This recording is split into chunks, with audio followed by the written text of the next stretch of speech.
Un acte de représailles, c'est ainsi qu'Israël a présenté les nouvelles sanctions financières imposées aux Palestiniens. Pour les Israéliens, l'autorité palestinienne a trahi sa promesse en relançant ses demandes d'adhésion à 15 conventions et traités internationaux suspendus dans le cadre du processus de paix.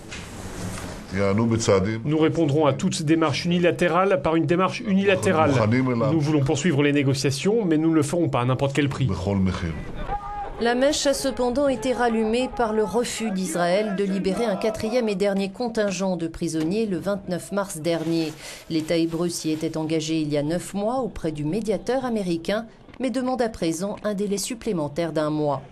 L'autorité palestinienne s'estime donc libérée de son engagement à suspendre toute démarche d'adhésion aux organisations internationales.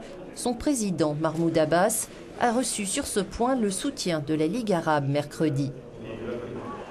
Reste qu'encore une fois, la première à pâtir de ce nouveau bras de fer sera la population palestinienne. Cette fois, c'est le versement des taxes douanières sur les marchandises transitant par Israël que les Israéliens ont prévu de geler.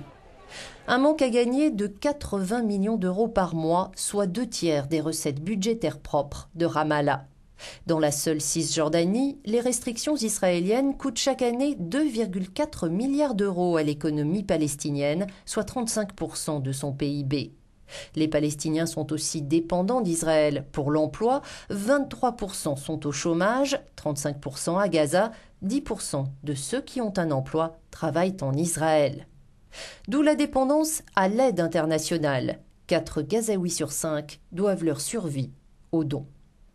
Les fermetures régulières de la frontière entre Gaza et l'Égypte contribuent également à l'écroulement de l'économie.